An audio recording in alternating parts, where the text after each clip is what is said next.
Olá, boa noite a todos. Sejam bem-vindos à nossa sexta aula do nosso curso de exercícios do Código de Normas do Estado de Santa Catarina.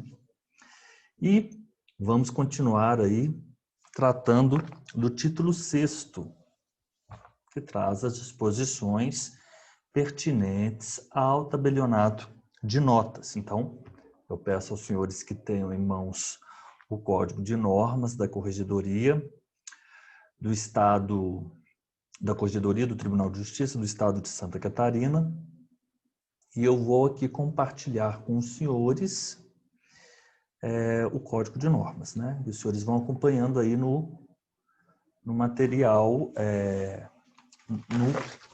no código que os senhores já imprimiram e já encadernaram, né?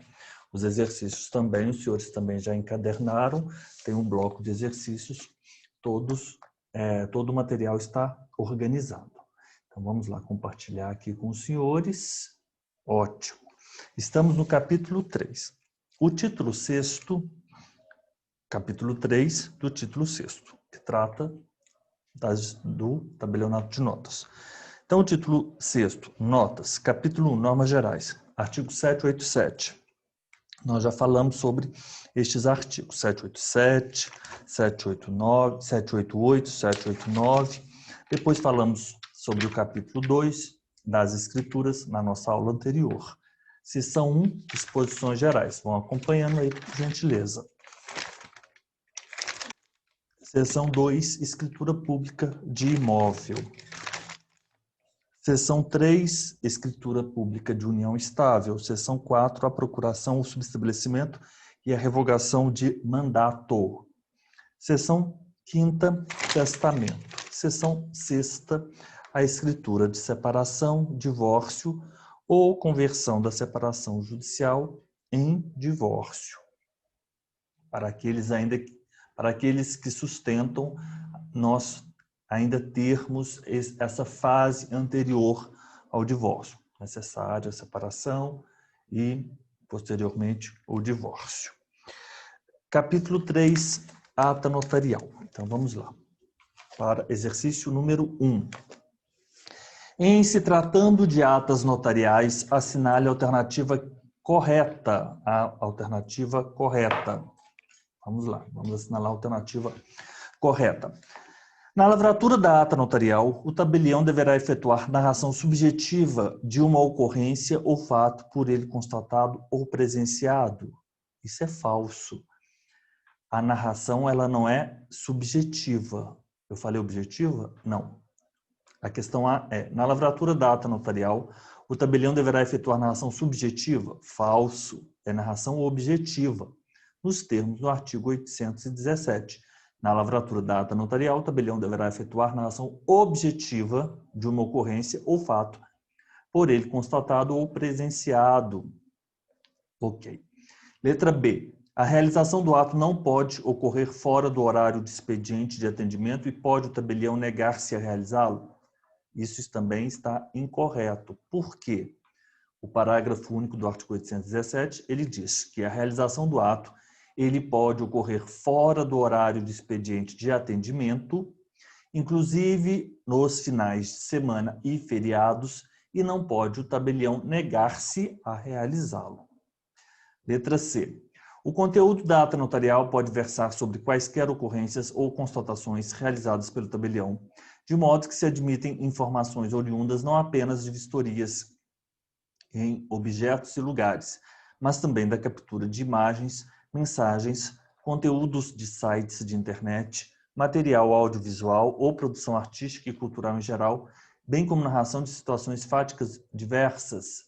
Perfeito, perfeito. Olha só, esse artigo é o artigo é o 818, parágrafo 1º. O conteúdo da ata notarial pode versar sobre quaisquer ocorrências ou constatações realizadas pelo tabelião, de modo que se admitem informações oriundas não apenas de vistorias em objetos e lugares, mas também da captura de imagens, mensagens, conteúdos de sites de internet, material audiovisual ou produção artística e cultural em geral, bem como narração de situações fáticas diversas. Ótimo. Não poderão integrar a ata notarial como anexos as mídias que serviram de substrato para a lavratura do ato, como imagens, arquivos de áudio, documentos e outros mecanismos de armazenamento de informações, inclusive e-mail eletrônico. Olha, falso. O parágrafo 2º diz que sim, poderão integrar a ata notarial como anexos às mídias que serviram de substrato para a lavratura do ato, como imagens, arquivos de áudio, documentos e outros mecanismos de armazenamento de informações, inclusive em meio eletrônico. Ótimo. Letra D está errada, portanto, porque está em desconformidade com o parágrafo 2º. E letra E, não é permitida a degravação de conteúdo de mídia eletrônica que contém arquivo de áudio e ou de vídeo com a gravação de audiência judicial ou com sentença proferida de forma oral mediante utilização de ata notarial. 818-A. É permitida a degravação de conteúdo de mídia eletrônica que contém arquivo de áudio e ou de vídeo com a gravação de audiência judicial ou com sentença proferida de forma oral mediante a utilização de ata notarial. Portanto, questão 1, a letra C está correta. Vamos lá. Nós temos aí outras disposições, parágrafo 2º, sendo o processo eletrônico, a parte e o seu procurador poderão franquear ao notário a senha pessoal de confirmação da validade e autenticidade dos documentos para conferência no portal e-SAGE. 818-B.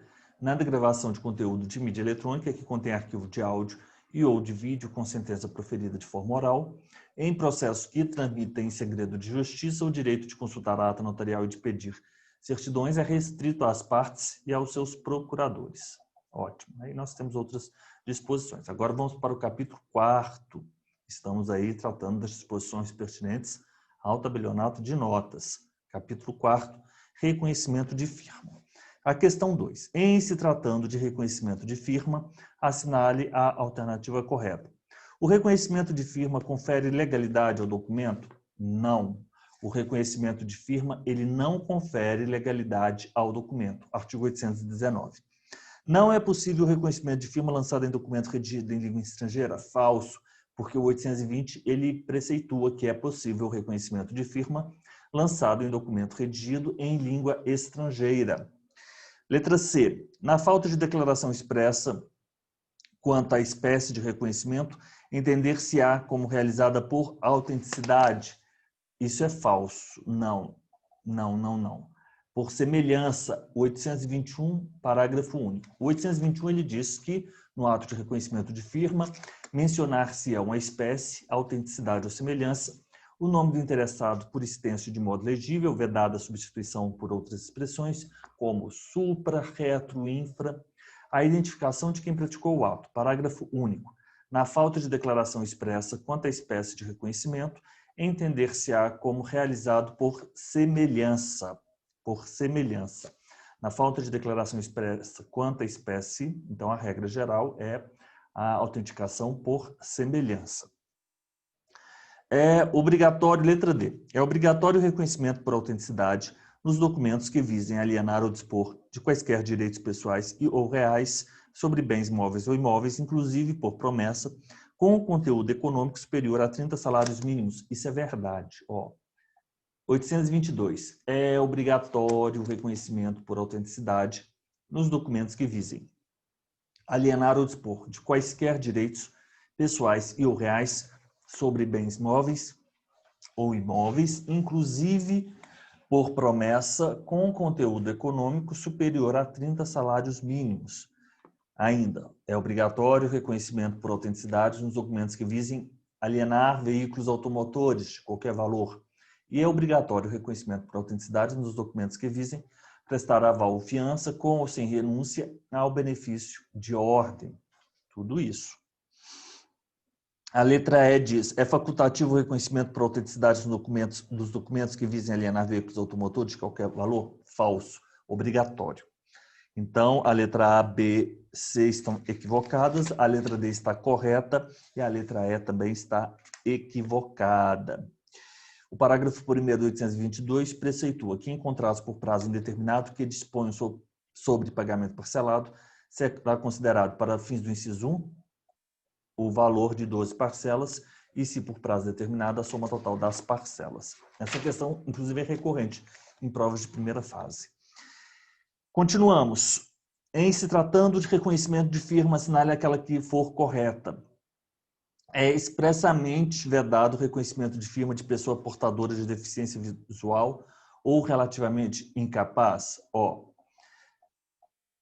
823 ele diz o seguinte, que será, por autenticidade, o reconhecimento de firma de pessoa portadora de deficiência visual ou relativamente incapaz. Portanto, é autorizado, é permitido, mas por autenticidade. Letra B. O reconhecimento de firma por pessoa portadora de deficiência visual ou relativamente incapaz, no reconhecimento de firma de pessoa portadora de deficiência visual ou relativamente incapaz, o tabelião fará a leitura do documento ao interessado e verificará suas condições pessoais para a compreensão do conteúdo, além de alertá-lo sobre possíveis fraudes de que possa ser vítima ao assumir a autoria de um escrito. Perfeito, perfeito, é o parágrafo único do 823. Correto. Letra C. É expressamente vedado o reconhecimento de firma de menor púber, ainda que se tenha a presença de assistente? Não. O 824 ele autoriza o reconhecimento de firma de menor púber, será precedido por ato de verificação da necessidade ou não da presença de assistente, é o 824. D. Não é possível a modalidade de reconhecimento de firma por abono, como na hipótese de pessoa presa, não podendo o diretor do estabelecimento penal ou autoridade equivalente preencher a ficha padrão com sinal ou carimbo de identificação privativo dos tabeliães. Esse aqui é o reconhecimento de firma por abono, é sempre perguntado aí nas provas orais. O reconhecimento de firma por abono somente será possível na hipótese de pessoa presa, desde que a ficha padrão seja preenchida pelo diretor do estabelecimento penal ou pela autoridade policial equivalente, com sinal ou carimbo de identificação. Ótimo. Adiante. É expressamente vedado o reconhecimento de firma em documento incompleto ou que contenha espaços em branco. O reconhecimento de firma em documento incompleto ou que contém espaços em branco depende de requerimento expresso do interessado. Os espaços incompletos ou em branco serão utilizados com traço. É vedado, é autorizado nos termos do artigo 826. Questão 4ª. Relativamente ao registro da assinatura e à ficha padrão, assinale aquela que for incorreta. Estamos agora na seção 2, vamos lá. A ficha padrão conterá, dentre outros elementos, para marcar a incorreta, o nome, filiação e data de nascimento do interessado? Sim, 827, inciso 1. A ficha padrão conterá, dentre outros elementos, o número e data de emissão do documento de identificação apresentado, quando houver, com repartição expedidora? Sim, verdade, 827, 2. Pela elaboração da ficha padrão serão devidos emolumentos? Isso é falso. Isso é falso. E nós temos aqui... Vamos lá. 829. Pela elaboração de ficha padrão não serão devidos emolumentos. Adiante. Na hipótese de um interessado ser deficiente visual, o tabelião anotará tal circunstância na ficha padrão? Sim. Artigo 830. Na hipótese de um interessado ser deficiente visual, o tabelião anotará tal circunstância na ficha padrão. Adiante. Na ficha padrão de menor púbere, o tabelião, além de anotar sua condição de relativamente incapaz e colher sua assinatura, exigirá o lançamento das firmas dos pais ou responsáveis. Isso é verdade também. Vamos lá. 832. Na ficha padrão de menor púbere, o tabelião, além de anotar sua condição de relativamente incapaz e colher sua assinatura, exigirá o lançamento das firmas dos pais, o tabelião exigirá o lançamento das firmas dos pais ou responsáveis. Ótimo, vamos adiante. Questão 5.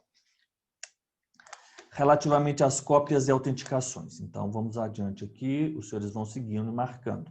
833, ele encerra dizendo que a renovação da ficha padrão somente será exigida nas seguintes hipóteses: alteração do padrão de assinatura anteriormente depositada, mudança na biometria digital, necessidade de atualização dos dados obrigatórios. Agora vamos lá para o capítulo 5º, cópias e autenticações.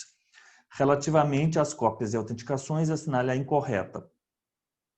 Eventuais imperfeições do documento serão ressalvadas na autenticação, artigo 834, verdadeira.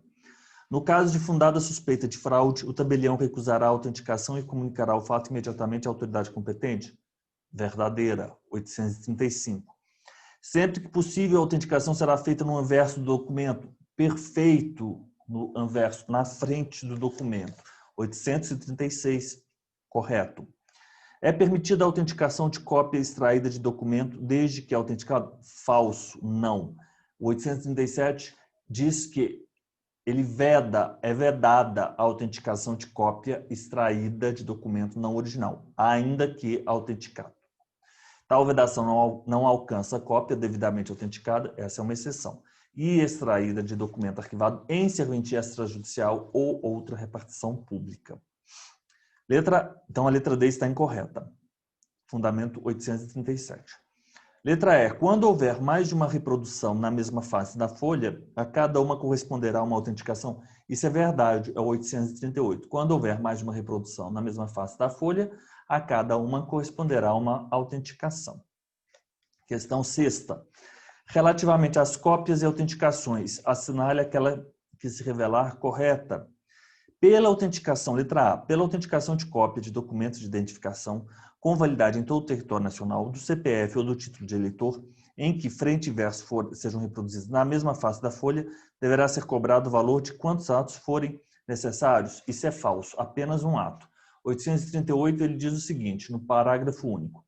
Pela autenticação de cópia de documento de identificação com validade em todo o território nacional, do CPF ou do título de eleitor, em que frente e verso sejam reproduzidos na mesma face da folha, deverá ser cobrado apenas o valor de um ato pela autenticação de cópia de documento de identificação com validade em todo o território nacional, do CPF, ou do título de eleitor, em que frente e verso sejam reproduzidos na mesma face da folha, só se exige, deverá ser cobrado apenas o valor de um ato.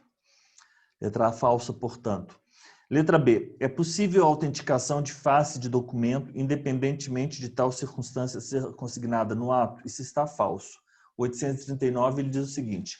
É possível a autenticação de face de documento desde que tal circunstância, não independentemente. Correto? Letra C. 839. É o fundamento da letra B. Letra C. Para realizar a materialização, procedimento que consiste na reprodução em meio físico de documento recebido eletronicamente, deverá o tabelião conferir a autenticidade do arquivo eletrônico apresentado, seja por meio da verificação da assinatura digital nele gravada ou com a utilização de outro meio idôneo de conferência.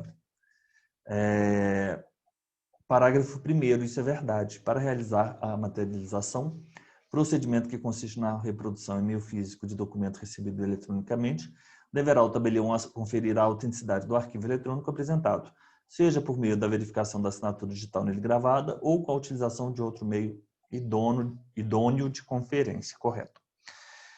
O arquivo de dados oriundos do processo de desmaterialização, por meio do qual um documento apresentado em meio físico será transformado em arquivo de dados em meio eletrônico, seja por fotografia ou imagem digitalizada, deverá ser gravado com assinatura digital pelo tabelião ou por qualquer dos escreventes. Falso. Isso está falso. O parágrafo 2º diz o seguinte. O arquivo de dados é preposto autorizado, não necessariamente escrevente. O arquivo de dados oriundo do processo de desmaterialização, por meio do qual um documento apresentado em meio físico será transformado em arquivo de dados em meio eletrônico, seja por fotografia ou imagem digitalizada, deverá ser gravado com assinatura digital por tabelião ou por seu preposto autorizado. E, por fim, a autenticação de documento escrito em língua estrangeira depende de tradução oficial? Isso depende. A autenticação de documentos independe. Isso é falso. Vamos lá? Vamos à fundamentação 842. A autenticação de documento escrito em língua estrangeira independe de tradução oficial. 842. Questão 7. Continuamos agora relativamente à extração da carta de sentenças. Assinale aquela alternativa incorreta. Nós temos aqui, nesse bloco de exercícios, 19 exercícios. Então, nós vamos resolver a primeira parte, nós vamos resolver 10 exercícios e a segunda parte nós vamos resolver os 9 últimos exercícios. Vamos adiante. 7. Relativamente à extração de cartas de sentença, assinale aquela alternativa incorreta. O tabelião de notas poderá, a pedido da parte interessada, formar cartas de sentença das decisões judiciais, dentre as quais os formais de partilha, as cartas de adjudicação e de arrematação, os mandados de registro, de averbação e de retificação, nos moldes da regulamentação. Isso é verdade. Vamos ver a fundamentação. O capítulo 6º, ele vai tratar da extração de cartas de sentença. 843A, ele fala que o tabelião de notas ele poderá, a pedido da parte interessada, formar cartas de sentença das decisões judiciais, dentre as quais os formais de partilha, as cartas de adjudicação e de arrematação, os mandados de registro, de averbação e de retificação, nos moldes da regulamentação. A, portanto, correto. Vão marcando aí, ó, Lumicolor, os senhores vão marcando aí o código de normas dos senhores. B. As peças instrutórias das cartas de sentença deverão ser extraídas dos autos judiciais originais ou do processo judicial eletrônico, conforme o caso. Isso é verdade. As peças 843b. As peças instrutórias das cartas de sentença deverão ser extraídas dos autos judiciais originais ou do processo judicial eletrônico, conforme o caso. Letra C. As cópias deverão ser autenticadas e autuadas com termo de abertura e termo de encerramento, numeradas e rubricadas, de modo a assegurar ao executor da ordem e ao destinatário do título não terá havido acréscimo, subtração ou substituição de peças. Verdade, isso é verdade. 843C. As cópias deverão ser autenticadas e autuadas com termo de abertura e termo de encerramento, numeradas e rubricadas, de modo a assegurar ao executor da ordem ou ao destinatário do título, não terá havido acréscimo, subtração ou substituição de peças. Perfeito. O termo de abertura deverá conter a relação dos documentos autuados e o termo de encerramento informará o número de páginas da carta de sentença. Exatamente, é o 843D. O termo de abertura deverá conter a relação dos documentos autuados e o termo de encerramento informará o número de páginas da carta de sentença. Letra E. Portanto, essa é incorreta, a letra E. A carta de sentença, e vamos ver o porquê ela está incorreta. A carta de sentença deverá ser formalizada no prazo máximo de 10 dias, contados da solicitação do interessado e da entrega dos autos originais do processo judicial ou do acesso ao processo judicial eletrônico. O prazo está equivocado, não são 10 dias, são 5 dias. A carta de sentença deverá ser formalizada no prazo máximo de 5 dias, contados da solicitação do interessado e da entrega dos autos originais do processo judicial ou do acesso ao processo judicial eletrônico, 843F. Correto? 7 está incorreto. Está correto, é o 843F. A letra E está incorreta porque não são 10 dias, são 5 dias o prazo para a formalização da carta de sentença. Adiante. Relativamente ainda à extração de cartas de sentença, assinale aquela incorreta.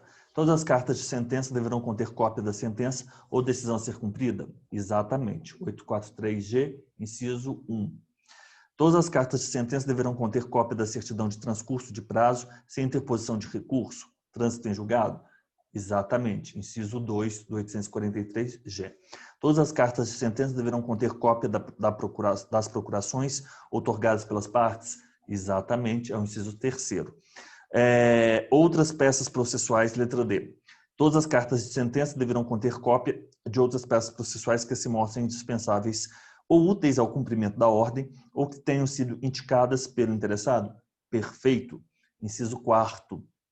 Outras peças processuais que se mostrem indispensáveis ou úteis ao cumprimento da ordem ou que tenham sido indicadas pelo interessado. E, portanto, letra E é a incorreta, vamos ver por quê. Tratando-se de inventário, sem prejuízo das disposições legais do Código de Processo Civil, o formal de partilha prescinde de cópias da certidão de óbito, do plano de partilha e do termo de renúncia? Falso, não.